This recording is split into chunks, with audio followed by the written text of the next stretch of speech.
Students, आज का topic है हमारा डिस्टेंस, डिस्प्लेसमेंट, स्पीड। अच्छी तरीके से समझेंगे। लास्ट में न्यूमेरिकल भी है, जिससे हम दो न्यूमेरिकल एनसीईआरटी के कवर करेंगे। न्यूमेरिकल 1, न्यूमेरिकल 2, 7.1, 7.2 अच्छी तरीके से करेंगे। एक रिक्वेस्ट है, जब भी पढ़ने बैठे तो कॉपी और एक पेन के ही साथ बैठे।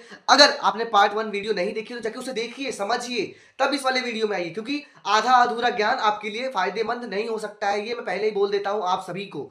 तो फ्रेंड्स या स्टूडेंट्स, एक रिक्वेस्ट है, जब भी पढ़ने बैठे, अगेन बोल रहा हूं, कॉपी और पेन के साथ बैठना है। हर एक चीज को फिजिक्स में समझना है, ना कि रटना है। बहुत बच्चे फिजिक्स को रटते हैं। फिजिक्स रटोगे तो क्लास 10th आपका खराब हो जाएगा। ये बात आप लिख लीजिए। मैं आपको एकदम ट्यूशन जैसा माहौल में ट्यूशन जैसा पढ़ा देता हूं अच्छी तरीके से। ये मेरी गारंटी है कि मैं आपको ट्यूशन जैसा पढ़ाऊंगा, लेकिन आपको भी कुछ ट्यूशन जैसा आपको भी पढ़ना होगा। बहुत स्टूडेंट्स ऐसा बोलते हैं कि सर आप पढ़ा तो बहुत अच्छा रहे हो, लेकिन हमारा हो नहीं पा रहा है अच्छे से। लेकिन हो क्यों नहीं रहा है? क्योंकि इसलिए नहीं हो रहा, क्योंकि आप रेगुलर नहीं पढ़ रहे हो। रेगुलर पढ़ोगे तभी ना कुछ होगा आपका। तो रेगुलर रिवीजन करो अपना, रेगुलर पढ़ो। जितना रेगुलर रिवीजन करोगे उतना अच्छे आपके मार्क्स आएंगे केमिस्ट्री, फिजिक्स एंड बायोलॉजी के अंदर। बायोलॉजी के 2 चैप्टर्स हो चुके हैं, 1 चैप्टर बाकी है, तो उसे मैं लास्ट में कवर करूंगा। एक और रिक्वेस्ट है कि प्लीज यार शेयर करना, लाइक करना है, सब्सक्राइब करना, ठीक है? So come to the point everybody. तो हमारा आज का टॉपिक है डिस्टेंस पार्ट 2 फिजिक्स का। अगर आपने मेरा प्लेलिस्ट फॉलो नहीं किया है तो प्लेलिस्ट अच्छे से फॉलो कर लेना, क्योंकि जो भी सारी वीडियोस हैं अच्छे से मिल नहीं रहे, मिल अवेलेबल है, मिल नहीं रहे हैं। तो आप प्लेलिस्ट में जाइए, स्टेप बाय स्टेप हर एक चीज गिवन है, ठीक है? So let's start. डिस्टेंस किसे कहते हैं? Distance, how far an object has moved. अब डिस्टेंस का मतलब यही है कितना दूर कोई ऑब्जेक्ट जा सकता है, कितनी दूरी तय कर सकता है, उसको डिस्टेंस कहते हैं। मुझे पता है आपको ऐसे समझ में नहीं आया होगा, मुझे पता है आपको समझ में नहीं आया, ठीक है? चलो मैं आपको एक एग्जाम्पल के थ्रू समझाता हूं अच्छी तरीके से, ठीक है? एक बार एग्जाम्पल देख लेते हैं। देखो, मान लो ए है और बी है। ए आपका घर है, बी आपका मंदिर है, मंदिर टेम्पल, ठीक है? तो ये आपका हाउस है एंड ये आपका टेम्पल है। जस्ट एज्यूम कर लो आप, ठीक है? तो ए से बी में जब जा रहे हो आप, देखिए ए से बी में जब जा रहे हो तो 25 किलोमीटर का आपको समय लग रहा है। कितना लग रहा है? 25 किलोमीटर का समय लग रहा है। तो ये जो आपने ट्रेवलिंग किया ए से बी लॉन्ग वाला, उसको कहते हैं डिस्टेंस। आशा करता हूं आपको समझ में आ रहा हो, ठीक है? तो एक और चीज देखते हैं, it is only give magnitude without direction. देखो, ये डायरेक्शन नहीं देता है, मैग्नीट्यूड देता है। बहुत स्टूडेंट्स को ये कंफ्यूजन होता है कि भैया मैग्नीट्यूड का मतलब क्या होता है। मैग्नीट्यूड का मतलब देखते हैं क्या होता है। बहुत लोग थोड़ा घुमा फिरा के बात करते हैं, कोई समझ नहीं पाता, लेकिन मैं आपको अच्छे से समझाने की कोशिश करूंगा, ठीक है? तो magnitude is defined as the size, amount, quantity or something. देखो, मैग्नीट्यूड का मतलब यही चीज होता है, कोई भी ऑब्जेक्ट उसकी साइज है, किसी भी ऑब्जेक्ट की साइज, उसका अमाउंट ऑफ क्वांटिटी, या फिर कुछ भी क्या, size, amount of quantity of something. Something का मतलब कुछ भी मतलब कोई भी। जो आप हो, मान लीजिए आप हो, आपकी साइज बहुत बड़ी है, ठीक है? तो आपका साइज डिपेंड करता है, ठीक है? मान लीजिए साइकिल आपका बहुत छोटा है, मान लीजिए आपका जो साइकिल है 10 साल वाला है, लेकिन आप हो 20 साल के, तो साइकिल आप चला पाओगे, कोशिश कर लोगे अच्छी तरीके से, लेकिन आपको चलेगा क्या? नहीं चलेगा। तो कहने का अर्थ ये कि ये जो डिस्टेंस है हमें मैग्नीट्यूड देता है। मैग्नीट्यूड देता है कि हाँ भाई तू चल, लेकिन डायरेक्शन नहीं बताता है हमें। डायरेक्शन मतलब कौन सी दिशा में जाना है परफेक्टली, ये नहीं बताता है। तुम्हारा मन, तुम चाहे जैसे जाओ, ठीक है? एक बार आपको 10 साल वाली साइकिल दे दिया गया, आप 20 साल के हो, आप उस साइकिल से जा रहे हो, बहुत ज्यादा मेहनत कर रहे हो ए से बी के जाने के लिए, ठीक है? तो आपने 25 किलोमीटर क्या किया, कवर किया, ठीक है? अब आप बी तक चले गए हो, समझ लीजिए बी तक आप चले गए। अब हम थोड़ा और ऊपर से समझ लेते हैं, फिर डिस्प्लेसमेंट भी हम समझेंगे एग्जाम्पल के थ्रू अच्छे तरीके से। हाँ, तो एग्जाम्पल मैंने एक और दिया ही है, अगर समझना हो तो ठीक है, एक बार समझ लेते हैं। A car is moving at 5 kilometre per our, magnitude का है।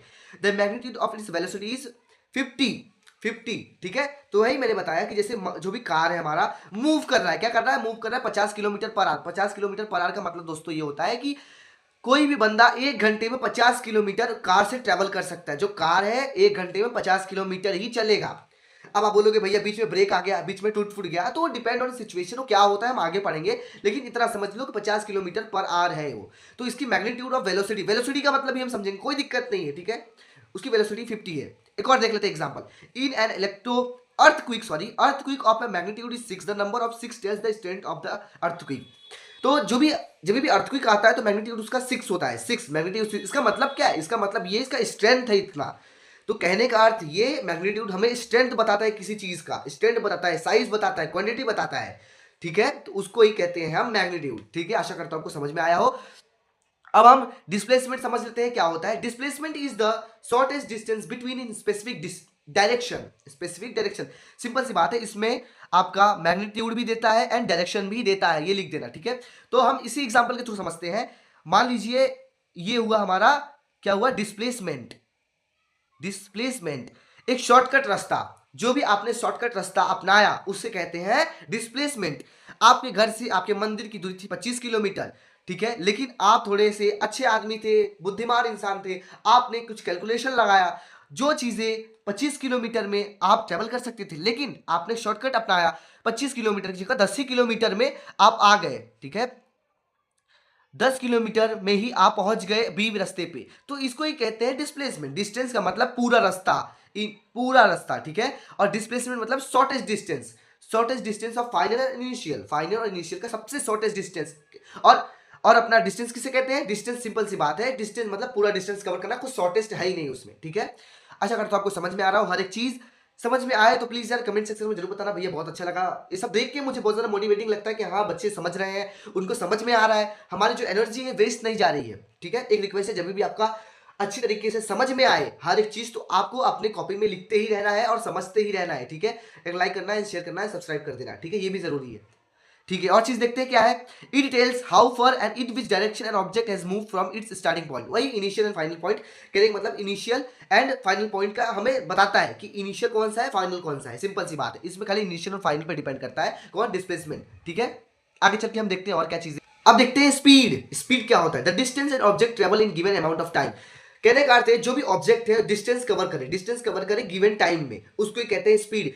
एक घंटे में कितना डिस्टेंस उस बंदे ने कवर किया, एक घंटे में 50 किलोमीटर उसने कवर किया, तो उसको कहेंगे इतना स्पीड है उसका। कितना स्पीड है?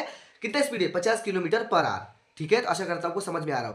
तो देखो एवरेज स्पीड कैसे निकालते हैं। एवरेज स्पीड देखो मैं नीचे है, लेकिन मान लीजिए स्पीड ही है ये, ठीक है, स्पीड ही है, इसका फॉर्मूला ये है, फॉर्मूला है मान लीजिए फॉर्मूला है ये, total distance of travel upon में टोटल टाइम टेकन, कितना समय लगा और कितनी दूरी तय हुई, उसको ही कहते हैं अपना एवरेज स्पीड।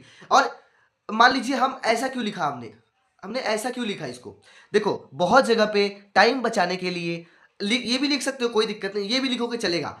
टाइम देखो फिजिक्स के अंदर क्या होता है, बहुत ज्यादा चीजें लिखनी पड़ती है, शॉर्टकट यूज होता है, तो शॉर्टकट के लिए हमने ये लिख दिया। तो डिस्टेंस को यस माना है, टाइम टेकन को टी माना है, और एवरेज स्पीड को वी माना है। कोई आपको काटेगा नहीं, ये बात हमेशा याद रखना, कोई आपका कुछ भी काट नहीं सकता है मार्क्स, ये फिजिक्स के अंदर का नियम है, फिजिक्स के मतलब सब्जेक्ट का नियम है कि आपका आंसर आया, आपने ये सब सारी चीजें की, ये सब चीजें गिवन डेटा वगैरह लिखा। अभी हम 2 क्वेश्चंस करेंगे तो आपको आइडिया हो जाएगा कैसे क्या करना है। तो ये सारी चीजें एक शॉर्टकट मेथड है, पूरा लिखने के बजाय ये लिख दो, ठीक है। एसआई यूनिट एक बार देख लेते हैं। एसआई यूनिट का मतलब क्या होता है, जिसने केमिस्ट्री पढ़ा होगा, मैंने एसआई यूनिट का मतलब बताया था, एक बार वापस फिजिक्स में बता देता हूँ। एसआई यूनिट का मतलब क्या होता है, जैसे हर एक चीज का एक मतलब होता है। जैसे आप अब दुकानदार के पास जाते हो, दुकानदार के पास जाके बोलते हो भैया मुझे 1 किलो चीनी दे दीजिए, 1 किलो शक्कर दे दीजिए, 1 किलो गुड़ दे दीजिए, तो वो 1 किलो क्या है, एक सामने वाले को समझ में आया, एक स्पेसिफिक स्केल है कि इतना बंदे को चाहिए। तो ऐसे ही ये जब हम इंडस्ट्रीज में जाते हैं, ऑटोमोबाइल्स मतलब कि गाड़ी वगैरह, तो गाड़ी वगैरह ये सब चीजें देखती हैं, तो नापने के लिए जैसे कि नापते हैं कि कितना इसका हाईएस्ट स्पीड होगा,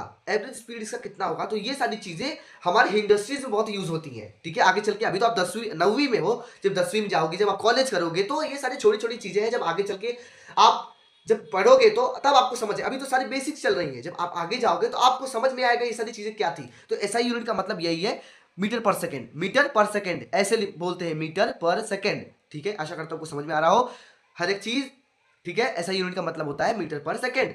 ये एमसीक्यूज और फिल इन द ब्लैंक्स में बहुत ज्यादा आता है, तो ध्यान रखना। टाइप्स ऑफ स्पीड देख लेते हैं क्या है। Types of speed, constant speed, changing speed, average speed. देखते हैं क्या है। Constant speed, speed doesn't change. Constant speed का मतलब ये होता है स्पीड डजंट चेंज, मतलब कि मान लीजिए कि हम और आप एक ट्रेन से जा रहे हैं, कहाँ, ए और बी, ए मतलब इनिशियल, बी मतलब फाइनल, जो आपको अच्छा लगे रख लेना। तो उस ट्रेन के अंदर आप जो बैठे हो, तो उसकी स्पीड चेंज ही ना हो, स्पीड उसकी चेंज ही ना हो। 50 किलोमीटर है तो 50 किलोमीटर, मान लीजिए आप साइकिल चला रहे हो, ठीक है, बेस्ट एग्जांपल, साइकिल चला रहे हो, तो आप एकदम स्पीड में हो, 5 kilometre per our, 5 kilometre per our, तो आप उसी स्पीड में चल रहे हो, रुकी ही नहीं रहे हो आप, ब्रेक वगैरह मार ही नहीं रहे हो आप। ऐसा तो नामुमकिन है, लेकिन कुछ कुछ जगह होता है ऐसा।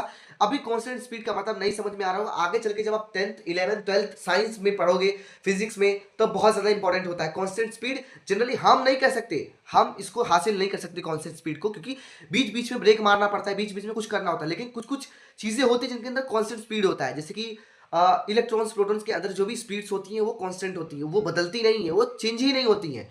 सिंपल सी बात है, जो चीज बदले ना, समय के साथ बदले ना, उसे कांस्टेंट स्पीड कहते हैं। चेंजिंग स्पीड इसका उल्टा है। Riding a bike for 5 kilometre, take off and increase speed, slow down up and speed up down. Simple सी बात है, मान लीजिए आप बाइक चला रहे हो, आपने 5 किलोमीटर पर आपकी स्पीड थी, लेकिन अचानक से ब्रेकर आ गया, ब्रेक मार दिया आपने, तो वो रुक गया, 5 किलोमीटर से 2 किलोमीटर हो गया, 5 किलोमीटर से 2 किलोमीटर हो गया। फिर क्या हुआ, आपने एक्सेलरेटर ऐसे करके दिया, ठीक है, एक्सेलरेटर करके दिया, फिर बढ़ गया स्पीड, तो उसको कहते हैं चेंजिंग स्पीड। बीच बीच में थोड़ा टकराव होना, मतलब थोड़ा घटना बढ़ना, उसको कहते हैं चेंजिंग स्पीड। थोड़ा बढ़ जाए, फिर थोड़ा घट जाए, फिर थोड़ा बढ़ जाए, फिर थोड़ा घट जाए, जिसमें बदलाव आए उसको चेंजिंग स्पीड कहते हैं। जिसमें बदलाव ना आए उसे कांस्टेंट स्पीड कहते हैं। एवरेज स्पीड का मतलब क्या है, total distance and total time, पर टोटल टाइम। एवरेज स्पीड का मतलब यही है, ठीक है। अब इंस्टेंटेनियस स्पीड का मतलब क्या है, ये वेलोसिटी नहीं है आप, ठीक है। Instantaneous speed, the speed of an object of a particular moment of time. अचानक से कोई चीज बदल जाए, अचानक से। इंस्टेंटेनियस स्पीड का मतलब इंस्टेंटली बदल जाए। इंस्टेंटली मतलब क्या है, मान लीजिए आप एक ट्रेन में ए और से बी जा रहे हो, ए स्टेशन बी स्टेशन, अचानक से जो ट्रेन था 5 किलोमीटर था, जो भी देखो मुंबई में अगर आपने लोकल ट्रेन में देखा होगा, तो लोकल ट्रेन में क्या होता है, अचानक से 2 ही मिनट में स्पीड बढ़ जाती है इंस्टेंटली, तो उसको कहते हैं इंस्टेंट स्पीड हासिल करना। तो उसी का एग्जांपल दिया है मैंने। तो ट्रेन था, मान लीजिए जीरो था, जीरो था, ठीक है, मान लीजिए जीरो था, अचानक से एक ही सेकंड में 20 किलोमीटर आ गया बिना रुके। जैसे क्या हुआ कि कुछ होते हैं ना, 0 से 1 में जाएगा, 1 से 2 में जाएगा, फिर 3 किलोमीटर, लेकिन इसने डायरेक्ट 20 किलोमीटर पर आवर पे हासिल कर लिया, तो उसको कहते हैं इंस्टेंटेनियस स्पीड। आशा करता हूं आपको हर एक चीज समझ में आ रहा हो स्टेप बाय स्टेप। अगर ना ही समझ में आए तो कमेंट सेक्शन में जरूर पूछना, अलग से एक वीडियो बना दूंगा, ठीक है। तो आगे चल के देखते हैं और चीजें क्या है इसके अंदर। अब इसमें कुछ चीजें नहीं है, जो चीजें थी थियरी थी। अब हम न्यूमेरिकल प्रैक्टिस करते हैं। 7.1 हमारा एनसीईआरटी क्लास 9 के अंदर है, देख लेना एक बार अच्छी तरीके से। An object travels 60 metre in 4 second, then another 60 metre in 2 second, what is the average speed of the object. तो पहले लिखने का तरीका बताता हूं कैसे लिखते हैं एग्जाम में या फिर टेस्ट में। गिवन डेटा लिखना, टी देखते बताता हूं। T1 मतलब होता है पहला वाला, T2 मतलब दूसरा वाला, S1 मतलब पहला वाला, S2 मतलब दूसरा वाला। T1 मतलब पहले वाला टाइम, S1 मतलब पहले वाला डिस्टेंस, S2 मतलब दूसरे वाला। तो पहले वाला क्या था, 60 मीटर पहला डिस्टेंस, पहला टाइम T1। दूसरा कहा गया अपना, दूसरा टाइम 2S है, हाँ 2S है, ठीक है, देख लेना एक बार। और ये है 60 मीटर दूसरा वाला, ठीक है। ऐसे लिखने के बाद फाइनल टी लिख देना एंड इनिशियल ये लिख देना, अरे सॉरी फाइनल एस और टी, कुछ भी T1 T2 मत लिखना।